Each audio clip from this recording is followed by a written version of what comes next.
die initially. Most will live to get to someone else. Now, that might only be a matter of hours before they end up succumbing to that burn, but the idea that it has an effect in terms of burn patients. You will see sick burn patients, critical burn patients that you need to do something about, like post haste. I was just telling Justin that I lost track over the 12 years that I was running over in Idaho. I lost track by the number of burn patients that I had, critical burn patients. Everything from old ladies to youngsters. And so the idea that you can have an effect in terms of these patients is should be a big deal for you all. Most burn patients who die in the pre-hospital setting die from an occluded airway. We've already talked about stridor, right? Toxic inhalation, we talked about that, and finally to trauma, not from the burn itself. Yes, the burn surface area matters. Yes, the burn surface and percentage and everything else like that matters. But the greater thing is about some other things around it. Sounds an awful lot like your ABCs. It is really super easy to get tunnel vision to looking at the burn surface and everything else like that, and forgetting about the fact that it's got an occluded airway. You have to do something about.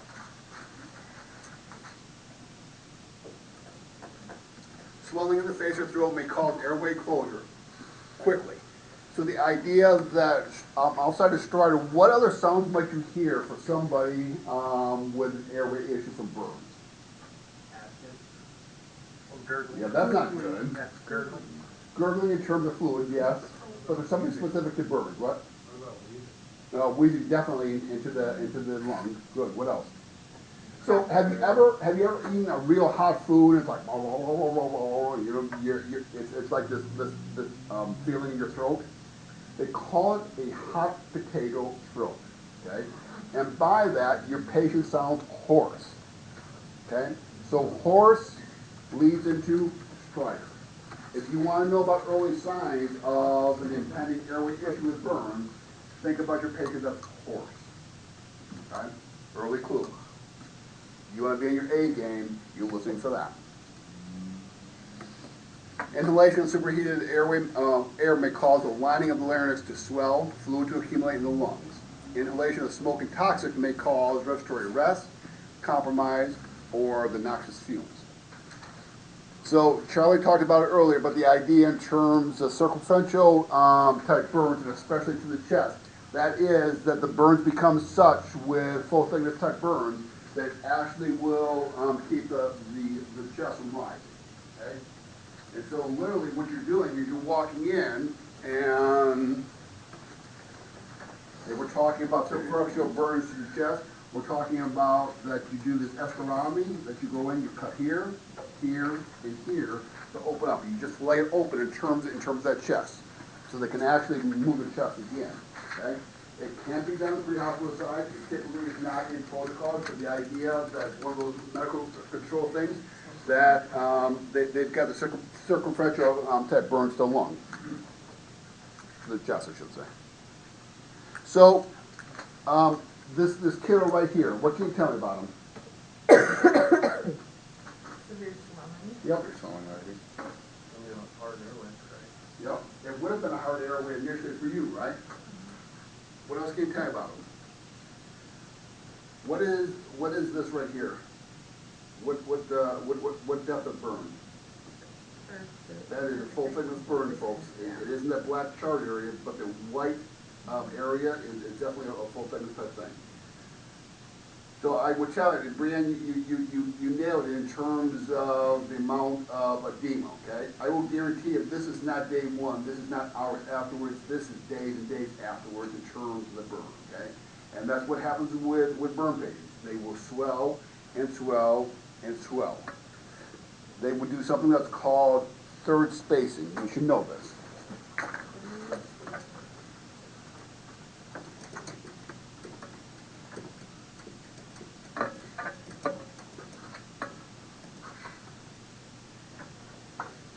So what happens with you and I in terms of our vascular system is that all the fluid gets presented where they need to be. In third spacing, because the vessels and vascular system is so damaged, what ends up happening is that those fluids end up pooling into the gut. And so these patients over a period of time have this huge, huge, huge gut because of fluid that's sitting there. And it comes from the vascular system. It's got nowhere else to go, and so it's sitting there in the gut. Is the edema and swelling like where, can that happen immediately? This, typically not. Typically, we're talking about hours at least before the swelling starts kicking in. So that third spacing, where you have like a hard stomach distended. It can be hard and distended, but typically we're just talking about if you have this big old gut with a bunch of fluid that's sitting there. So is it it's just extracellular, it doesn't actually have to be in an organ, it's just there? Just sitting there. Just sitting there. Is that what a site does? Is it Yes, sit? that's exactly what ascites is. Yeah, you're absolutely right. Is that the same thing as the fluid shift? Yes. phase? Yep. So this is only in, like, lots of high PSA burns? Typically with high PSA burns because of the damage to the vascular system. So yeah. Okay. All right, a couple different ways in terms of classifying thermal burns. And that is first, second, and third, and sometimes fourth degree. Fourth degree I mentioned earlier, the idea that it's into the muscle, it's into the bone. Okay? You will not necessarily know that from pre-hospital scanning, but the idea that once they hit a burn unit, that is a classification that they sometimes use depending on the severity of the burn. The other way that you will classify burns or can classify burns is critical, moderate, or minor, or partial, and super thickness type burns as well.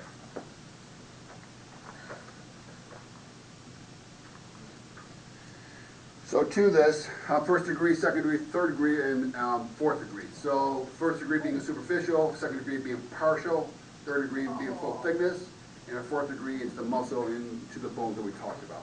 Okay? That's gnarly. That's a good example of fourth degree. But I'll tell you something else about that. They've done, you know what this is right here? Any idea? Forearm, Any idea what that is right there? muscle, tendons.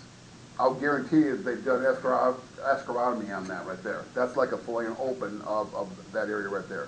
This is all full thickness right here, no doubt about that. And this is all full thickness as well. But I'll guarantee you that they have opened that up in terms of fillet that open just because of a compartment that's going on. So it says, it talks about internal organs, muscles, and bones. Say again, Charlie. It talks about muscles, bones, and internal organs. Yes. So lightning strikes are going to be considered fourth degree burn. Yeah, and even some of the hotter type fire can get you into a fourth degree as well, depending on the severity of the fire. But yes, definitely a high voltage type. So we don't have to worry about any of that type of stuff, it's just probably fire. Again, like I was talking about, the idea that we're not going to make that call, a burn unit will, all right. Yep, When you do, what'd you say the cutting was called? escarotomy. When you do that, how does it relate to the tension lines of the skin? So, Do you always go perpendicular? so you think about the skin that is so tough and so hard and everything else like that, it's not doing anything. You literally go through and you just continue cutting until you get the live tissue. And it just kind of flays it open. Like, I mean, is there a route, like, do you go lengthwise with the body or the limb? Is there a? It depends, does it matter? depends, and we're talking about a limb, what you would end up doing, you just would cut along here, okay? If we're typically talking about chest, and you're talking about here, here, and then here. Gross. Yeah. It's life-saving is what it Well, is. she just pulled up a bunch of pictures. Google images on, Mm. yeah. It's quite, All right, so, first degree burns, epidermis. What is it? Sunburn, right? Any big deal in terms of sunburn? Yeah. Very painful. How so? It's still a nerve that hasn't been there, so it's more painful. Painful, right? Right. Let's see, let me look around for just a second. I don't see anybody with terribly fair hair skin like myself. Anybody burn I beg badly? to differ. Yeah? Do you burn bad? Oh, yeah, Okay. I've never Yeah? been able to tan. I'm amazed by you in terms of dark hair. I was a redheaded kid, I don't know. Ah. So here's my war story. I was telling Justin before break or during break. I would tell you that I've lost count the number of times I should have skin cancer covering my body for all the times I've been burned. Okay, So first degree rarely for me is ever just a first degree burn that turns into blisters, okay? My worst one was that I had done a trip to Australia, and I was up in Queensland, Great Barrier Reef, and I didn't know until afterwards, or while I was there, that Australia's got the #1 skin cancer in the world. Because of, in part, the ozone layer, in part because it's got this direct thing that's from the sun to that area, okay? I was there in November timeframe of the year, which is their summertime there. And so I was out, and I got fried beyond anything I've ever experienced in my life. And again, I have a lot of experience with this, right? So the idea that I got hit with this, that was November. I still had that sunburn until February the following year. Think you look good. Did you ever tan? No. No. So the idea in terms of first degree burns is not always just first degree burns. And that's the moral of my story. The idea that it results in something else along the way is sometimes a big deal for these patients. So was yours then considered a secondary? Yes, Secondary absolutely. burn at that point? And that's what I was saying, that I lost count the number of times that mine has probably turned into a second degree type burn. That's when you get the blisters? Yep, yep. And I'll tell you that night that I took it so bad, I'm sitting in my hotel room and I am just shivering beyond craziness. Oh, it was just crazy. It was bad, bad, bad. And so the idea that because your skin is that protected, the idea that once you lose focus with that, it's done. Usually caused by flash exposure to heat, maybe seconds, hot liquid, or sun exposure. Involves both, second degree involves both the epidermis and the dermis, occurs with contact with a heat source or chemical, so again it can be on any of these things. Involves damage to the blood vessels causing plasma and tissue fluid to collect between the layers of the skin and form these blisters. So the idea that you get these blisters is the amount of fluid that's just coming out of the intravascular system that's part of that. Second degree burns can be further classified as superficial or deep partial thickness burns.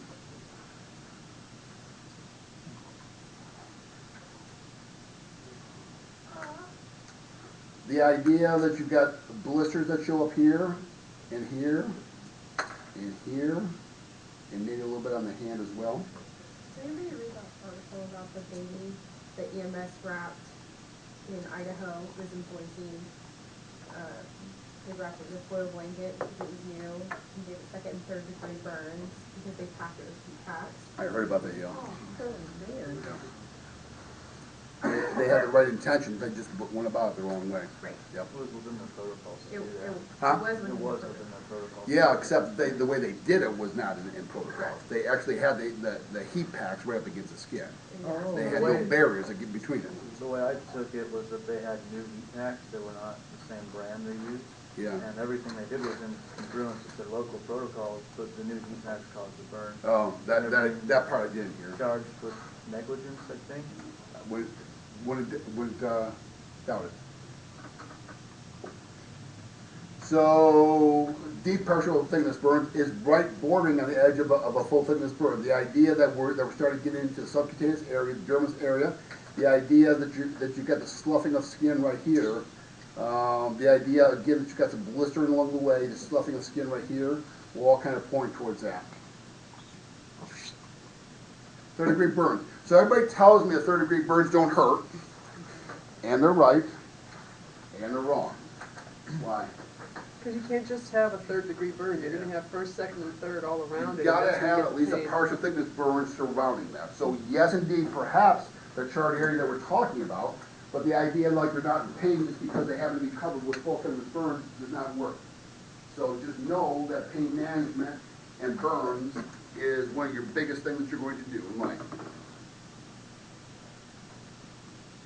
Oh, by the way, not only, here we're talking about often evident in patients trapped in confined spaces with flames, absolutely. So those of you that are firefighters, the idea that you're going in and doing the primary surge and finding a body and pulling them out is certainly what we're talking about here as part of it.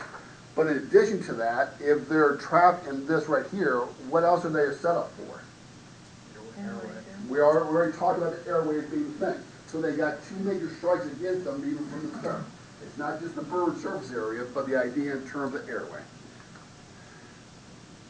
With a 3rd degree burn, skin is hard, is dry and tough and hard and leathery.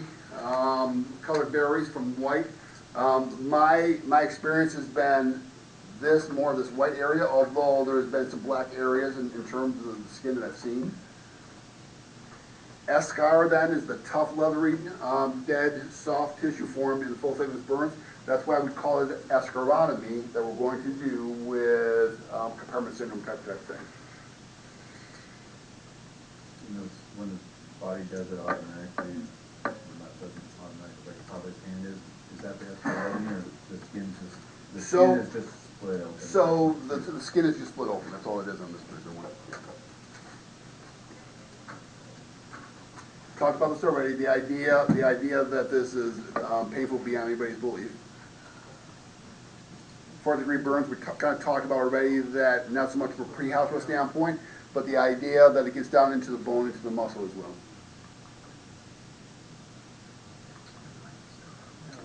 All right, so let's talk a little bit about putting this into a category then. So the idea in terms of critical, moderate, and minor goes along the burn surface area, without a doubt, goes along with that. But along in this neck of the woods is the rest of how they present themselves. Do they have medical issues? Do they have, what kind of medical history do they have? That type of thing will help you in terms of critical, moderate, or minor. That'd be a good list to know.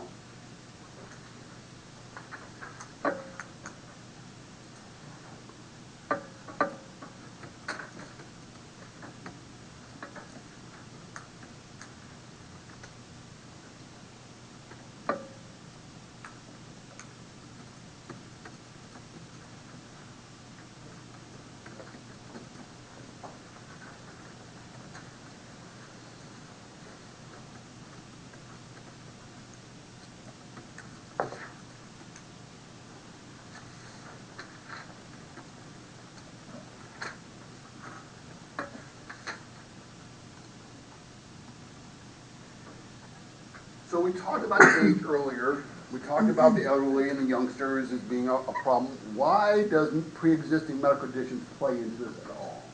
After all, it's just a burn. Say again? Immune system? Part of it is immune system, yeah, you're right. What else? What's their overall health state?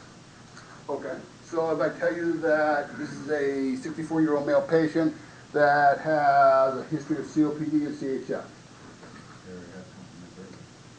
That part of it is airway, but what else about it?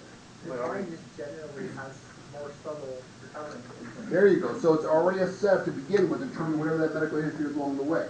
So yes, indeed, it's about the immune system, but in addition to that, whatever they bring into this, somebody that is asthmatic, somebody that's got COPD, somebody that's got CHF, is already a setup in terms of you having to ventilate them even without the bird. But you put the birds on top of it then, and you've got problems as far as taking care of that airway. And so pre-existing medical conditions, big deal. All kinds of different sources for the agent itself. We kind of talked about these already. So unfortunately, I'm giving you bad news. You have to know the rule of 9. Whether or not you use it once you get out of here will be a different thing. But the idea in terms of classroom, curriculum, everything else like that, you need to know about the rule of 9. I'm going to ask you about the rule of 9. And I'll ask you about the power method as well. So here we go. I'll let you write and then we'll talk.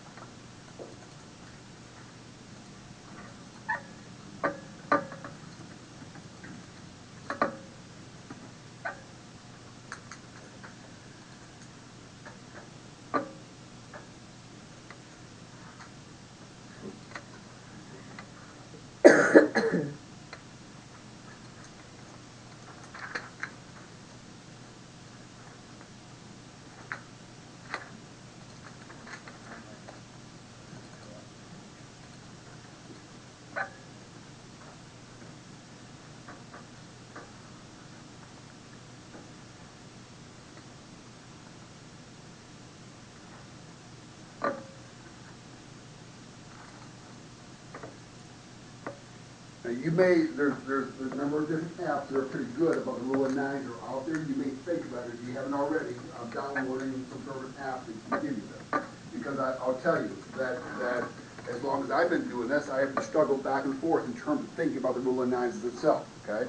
But the idea of that, if you haven't looked at it a while, if you haven't been part of it in a while, you probably are going to struggle with this. So yourself to go back and review it.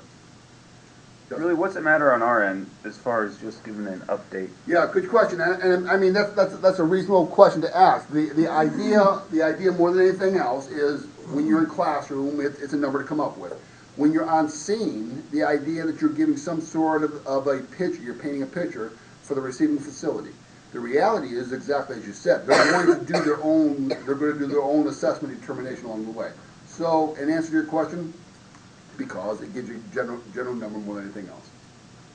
Whether you're talking about 31% versus 36%, is it going to matter? Doesn't matter. No, not really. All right, for kids, modified level, you should know this.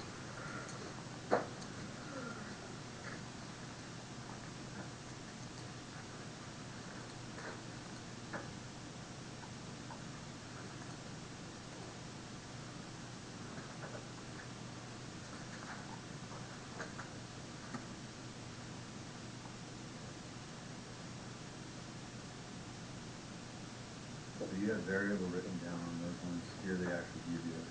I would go by the ones in your book. And I think it's what, 4.5% on the interior, posterior side of the leg, is that right? 13.5. Thank you. So stick with whatever you got in your book as far as those spots go. Page 1, 2. Thanks for mentioning that.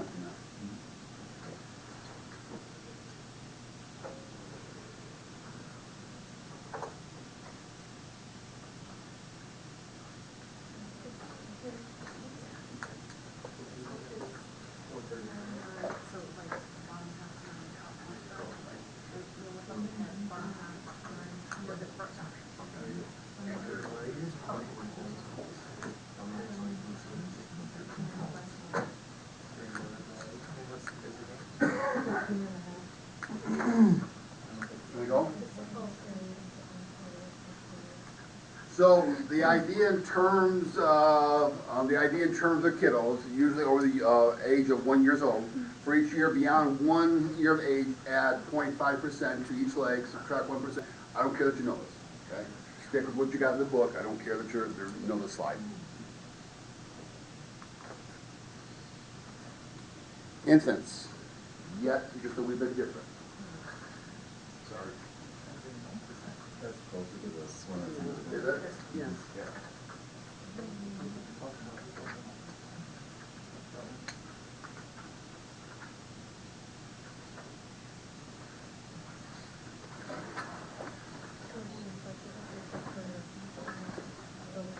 So, as far as I can tell, we're going to talk about children.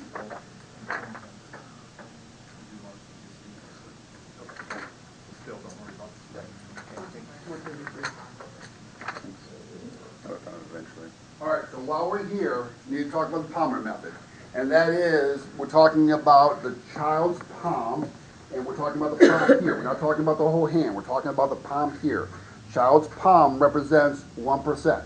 So imagine in your mind the size of that, size of that child's palm for a smaller type burn to determine by 1%, whatever that burn area is. Okay?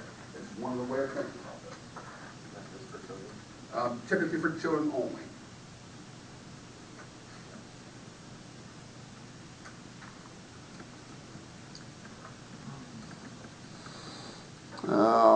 I don't care that you know about the box system, box score.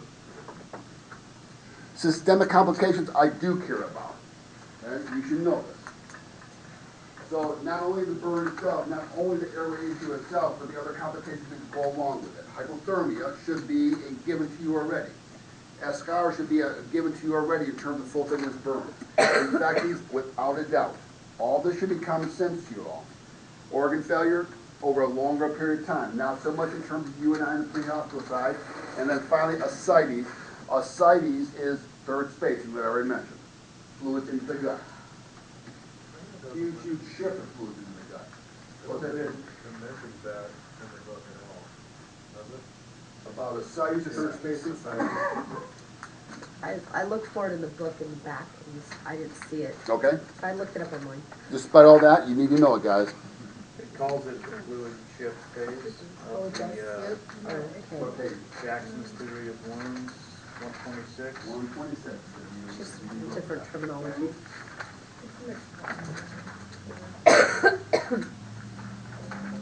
So the idea in terms of where the burn is located is a big deal as well. So obviously burns to the face is going to involve the possibility of airway, right? The idea that you have soot around the nose, you have soot around the mouth. I have patients with severe burns that will open up their mouth. Show your mouth to me. And what am I looking for? I'm looking for soot to the tongue. I'm looking at melancholy as well, because if I had to take the air away, it is already going to be difficult even before I get started. For a couple of different reasons. I'm looking at hands and feet are considered critical due to the potential loss of function. So the idea that at burn centers, what they do quickly with these patients is, if they have burns to their hands, they will splint them in this position right here. Why? Because it's a closer function to life, right? So the idea, instead of this, turns into this as far as being splinted over a period of time. So hands and feet, big deal. Circumferential burns, we talked about as being a big deal. Talked about this already. What's a couple other areas that would be considered big time? We'll get you invited to a burn center. Eyes, ears, genitalia, hands, feet we talked about, airway we talked about, electrical burns we talked about, all specialized type burns and specialized areas in terms of the possibility.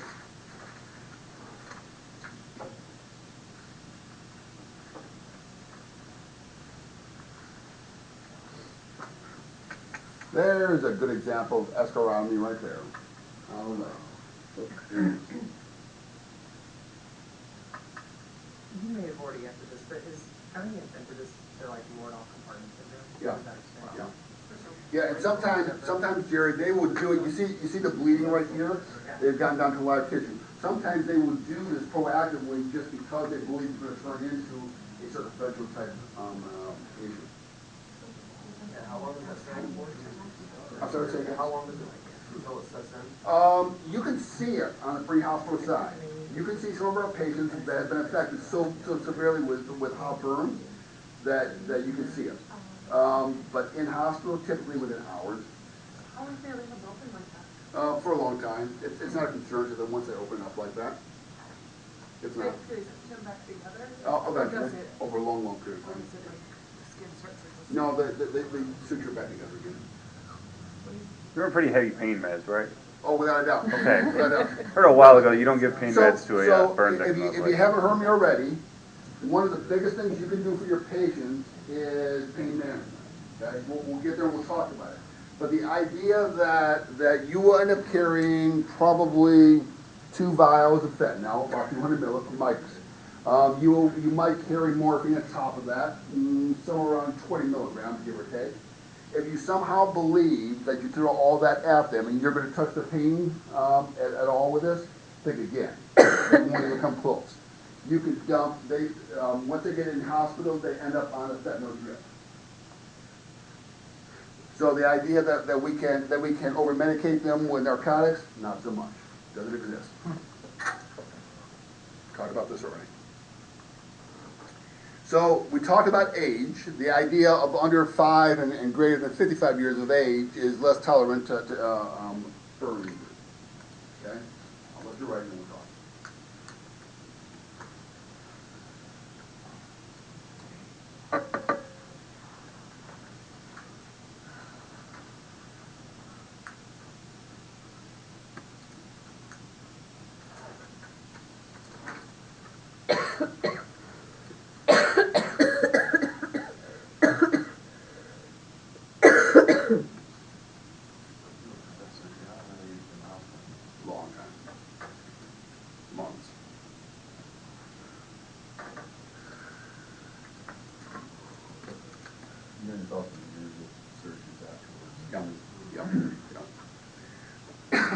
Any pre-existing illnesses or injuries, we talked about this already. We talked about COPD, CHF, asthma. We talked about the possibility of cardiac history. It's all set up in terms of what you're going to do. So not only are you treating the burn, but the airway, but also whatever medical condition they've got that brings into this. That's only going to complicate your life for taking care of them. By the way, what kind of shock is this? Hypovolemic in a huge way.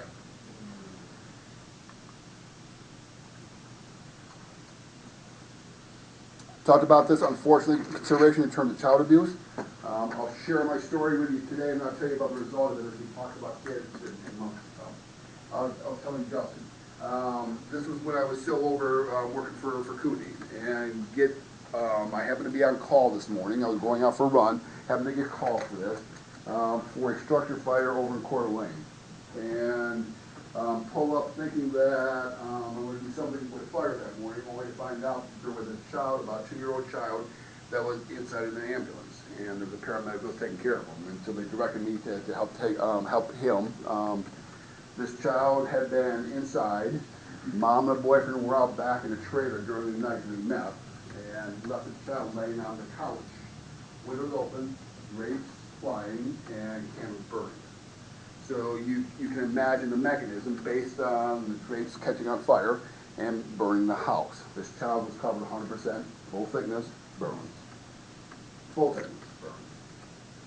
So I get on board and started, this was when we were still carrying GMT needles, got an idle on him quickly. We got the airway established quickly, and this child died about 6 hours later. The idea in terms of child abuse needs to be very, very real in terms of possibility, especially when it's not fitting the story that you're hearing about. Down in Lewiston, we have a pretty close to the reservation. Big thing on the reservation for crying kids is they boil water and then take their babies and dip their butts in it and burn their butts off.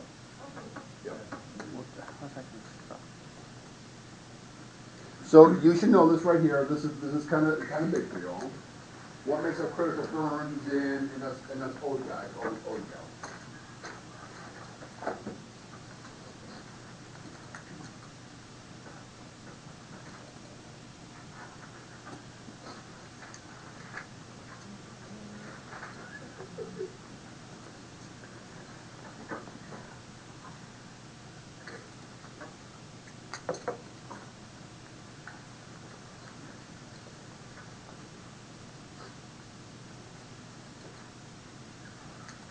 So check this out. Full thickness burns covering greater than 10% of the body surface area.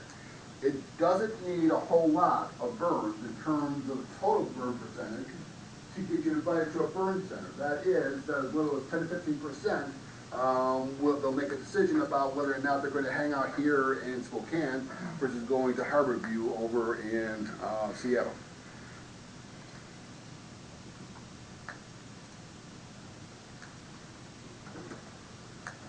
So if we come across a patient with all those kinds of symptoms there, do we just automatically just get the helicopter to fly home? No. They need to be assessed? No. I tried that game one day. That didn't work so well. So the idea that they have to be stabilized, the idea there's a lot of things they can do locally before they end up going to a burn center. Okay. So always stabilize here and then going somewhere else. Yes, ma'am.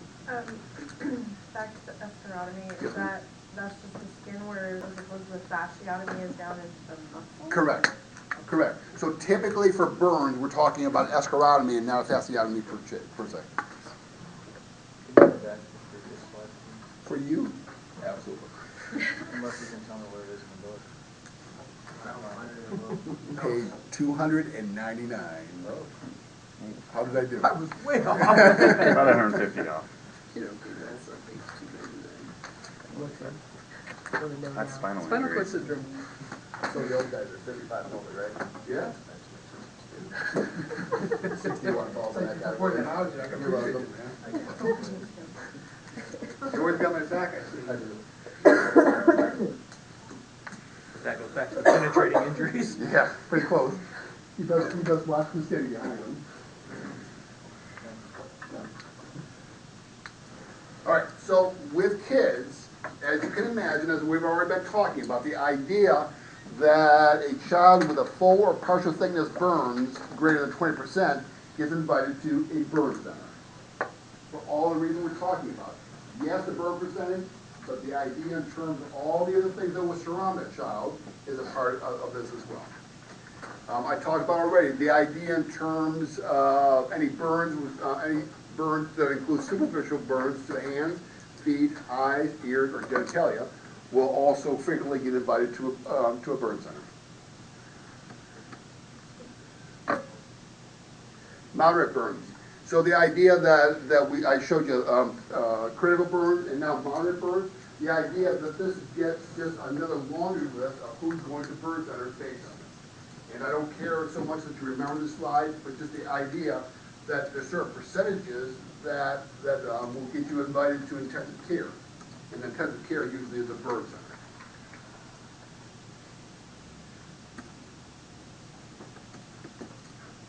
All right, so let's get it down to our neck of the woods, and that is our scene size up. That we're thinking about whatever the burn is. In other words, as firefighters arrive, the idea that what they're getting into as far as the building, the contents, and everything else like that. What might be around in terms of chemicals and electrical sources, the confined spaces. What's confined spaces? So we're all talking the same language. What is it? There's only one So one way in, one way out. So you're limited in terms of access and egress, right? You're looking at and considering about the possibility of burned clothing. You're looking at obvious burns to the patient. The possibility of explosion or secondary devices in terms of you being in danger. Any of the possibility of blunt or penetrating trauma. As we've been talking about general impression, the idea in terms of walking through and looking at this person and what is the thing that's going to kill them and put a burden on you. Usually we're talking about airway.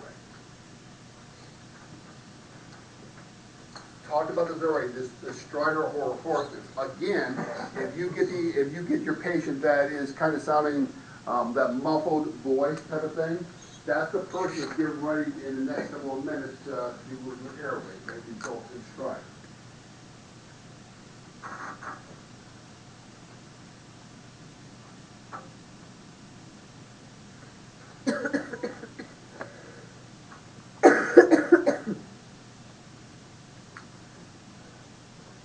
I would tell you that this person this is probably a couple of days after the initial burn, just by looking at the amount of swelling that's going on with them. This is the soot that I was talking about in terms of being around the lips, the mouth, the nose. What's that in his neck? That is a... Is it hooked to the tube? To a fork? I don't know what that is.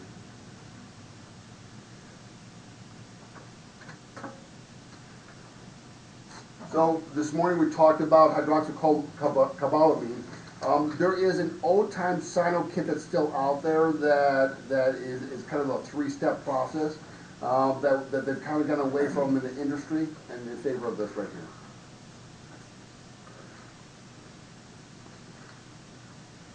The idea if you're thinking about, should I intubate this burn patient or not? If you're thinking about it, then you need to take your airway. Okay? You need to be aggressive in terms of airways on the patient. You're going to get one shot. Let me be clear about it. You're going to get one shot in terms of taking care of that airway. But what will happen afterwards, it will swell shut. So you need to be prepared with plan B. So if you're intubation, if you're intubating somebody and you can't get that airway, you need to be prepared in terms of going to a supraglottic airway post-haste. You're not going to have a whole lot of time. Patients with still a gag reflex and nasotracheal tube will work. Hospitals hate them. Hospitals will flip out in terms of showing up with a nasotracheal tube in place. So 8 hours, just because that's when the swelling's already taken Yep. place. And this slide talks about, and to that, Jack, this slide talks about 8 hours. What I told you this morning in terms of burn patients with 12 hours, okay? Live with 12 hours. Live with 12 hours.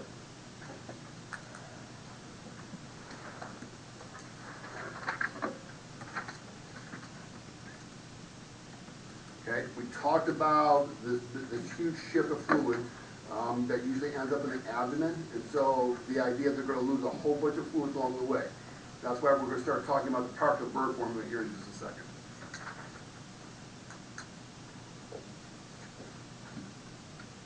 Talk about all these things. Say again? Yeah. Despite whatever that blood pressure is, this is the category, this is the group that you're going to still run wide open. I'll talk about why. Say again? Is that a baby? Yeah. That is. Yes. Again, that's that sprawling that I was talking about, that cerebellum right here.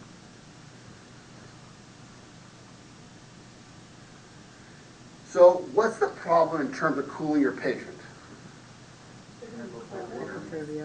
Because they're already set for hypothermia, right? If you just douse them with a bunch of holes, something like that, the idea is you're doing them absolutely no favor. So how do you go about cooling them down? How? You're right.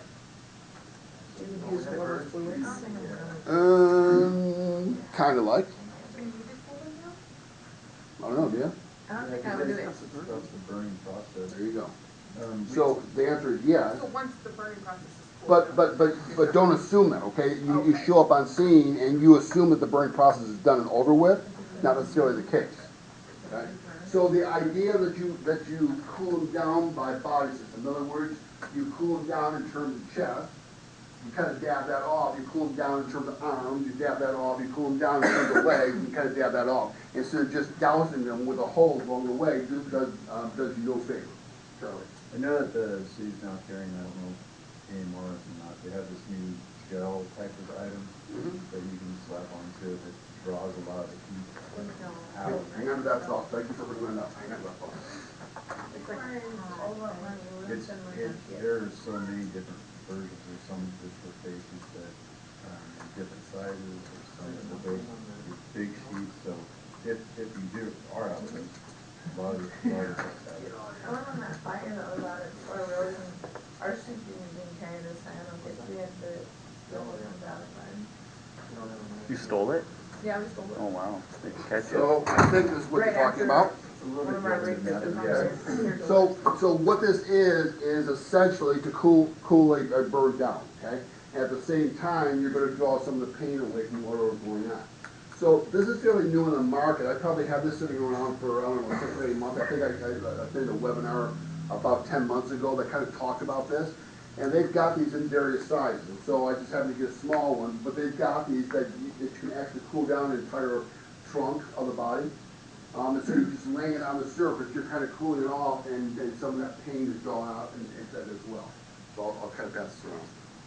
Great results with it. Yeah. A lot of patients love it. Really? I mean, you can instantly feel it. Like, what's the base? Is it like a medication or? Yeah, it's got like a medicated thing, and that's good with the inside as well.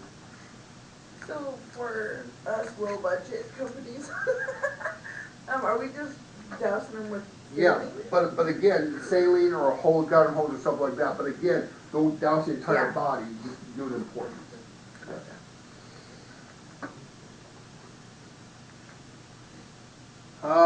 So how is it that you avoid heat loss in burn patients? Say again? With what? Okay, so tell me about the size of your dry sterile dressing. Because that's a book answer. There you go. So check this out. One of the things I want you to start putting into your brain in terms of how do you prevent hypothermia and package your patient is a good old bird sheet, okay? So the way that I would prefer you start thinking about it is that that you either cover them up or you actually mummy them in terms of burn sheet, okay? Cover them completely so that you're doing two things. Number one, you're starting to address the burn itself, and number two, that you're preventing hypothermia. Two different things that happen out of this. That's at least their problems. Because the reality is that once they get to wherever they're going to start cleaning that area and everything else like that. So if you're using a burn machine, you better drain well, you go in the trauma center for an activation, right? Yeah. That's why I took that. Or you're that concerned about it, yeah. For sure. All right, you should know about the lethal triad here. One more triad just to bring your way. The triad includes hypothermia, acidosis, and coagulopathy. Thank you. So we did a podcast the other day with MCRIT that kind of talked about this. So this should start to be in your brainstem.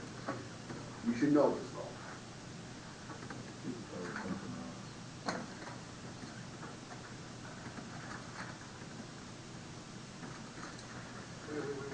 Wait.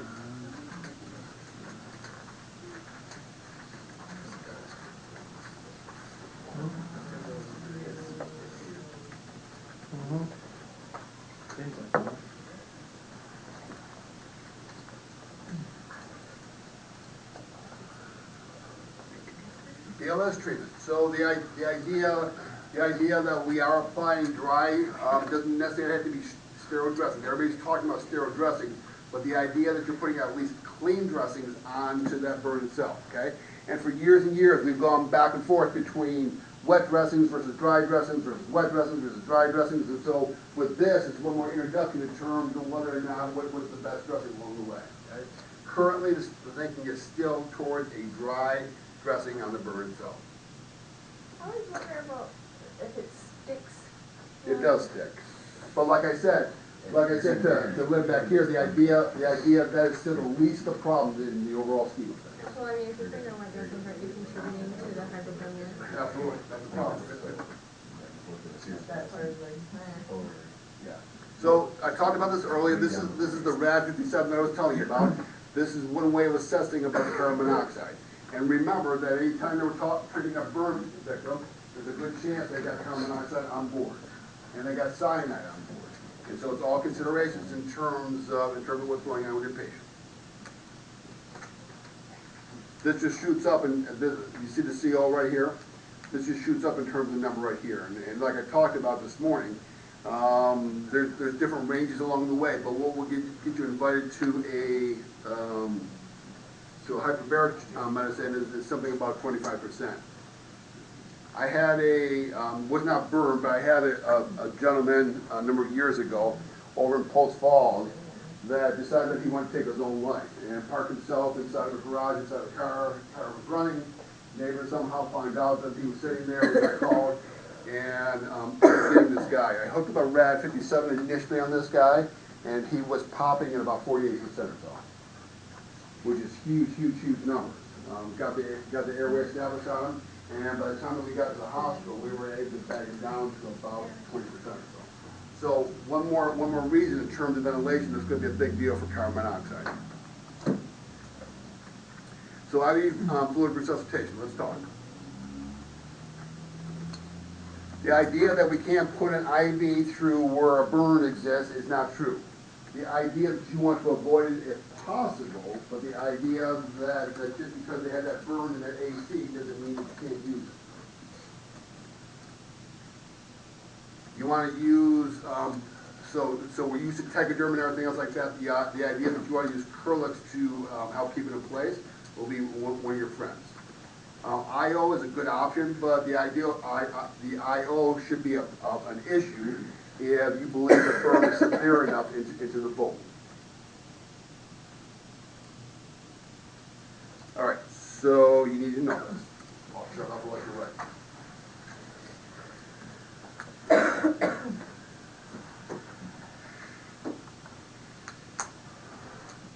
It's like the whole slide of the Parkman formula, or? Yeah. Parkman formula more than anything else, Lee.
right, let's put this into play.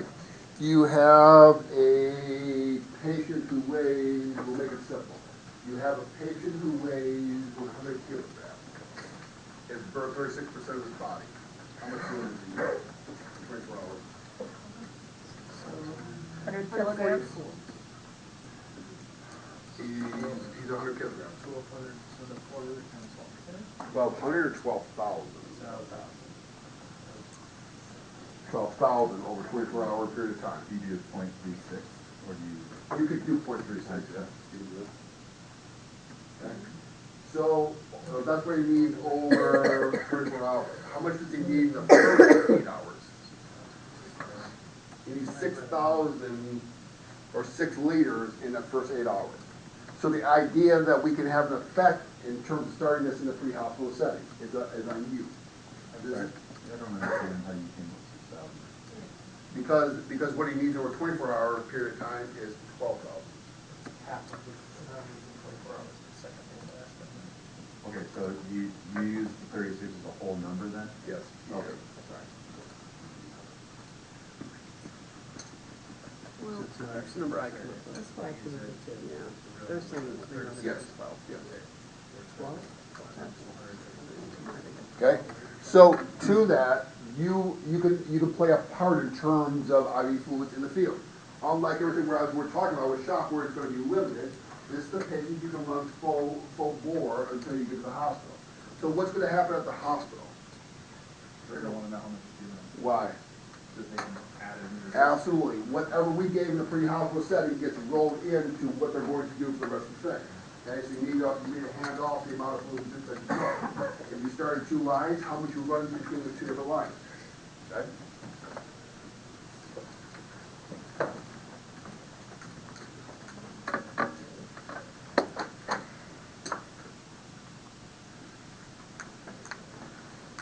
That just gives another example. So there's a second formula that you need to know as well. Did it matter why I said white male?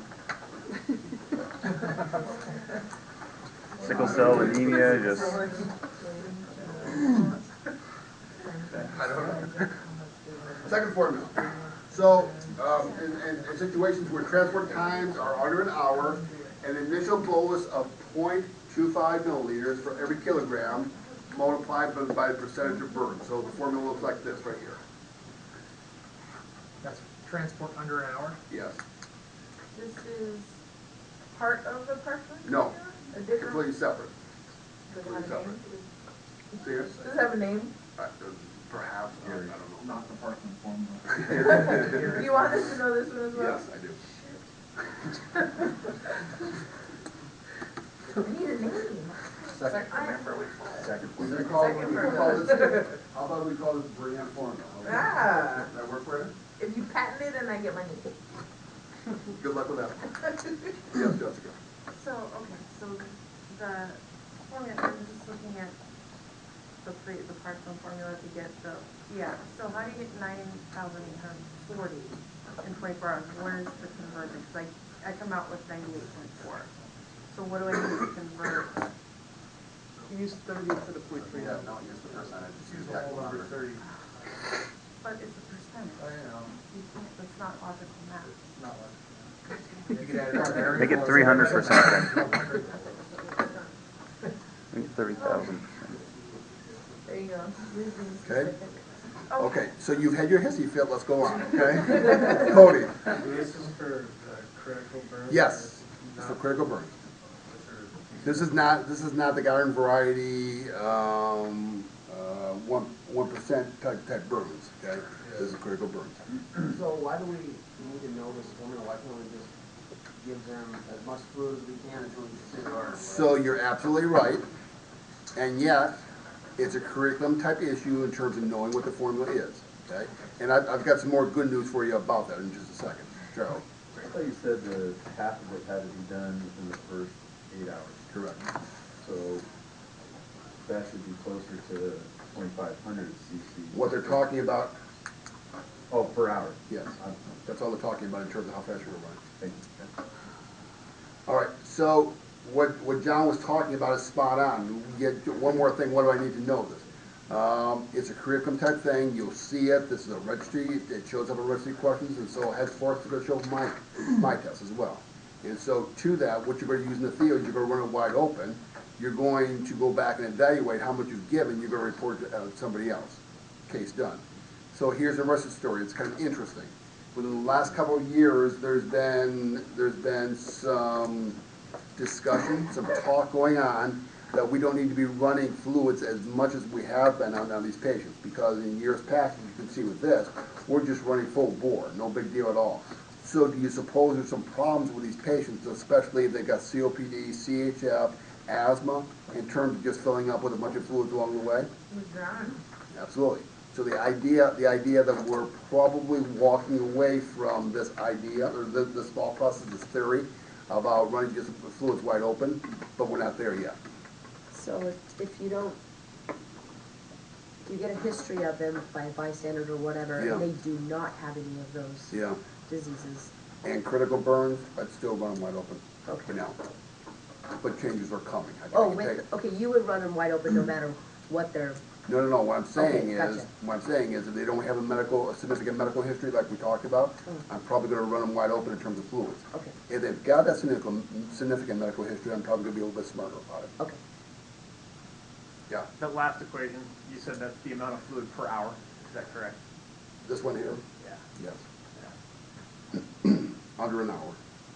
So this is basically what we're gonna use in Spokane, this little quote. Yeah. So this is a much easier, much simpler type formula to use. So I want you to remember both of them. This is the simplest one that you can get into.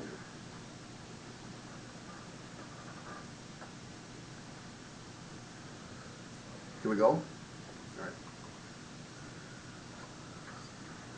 So tell me about the dose of succinylcholine.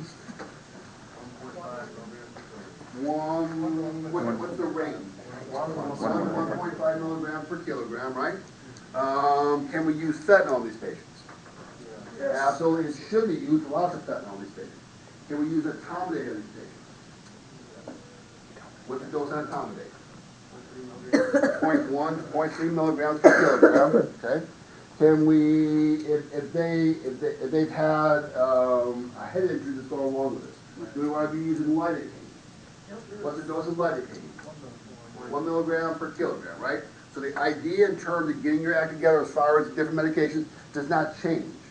This slide keeps talking about 8 hours, but it's been extended out to 12 hours. Okay, so 12 hours, if you had that patient in the first 12 hours, you can continue to use succinylcholine.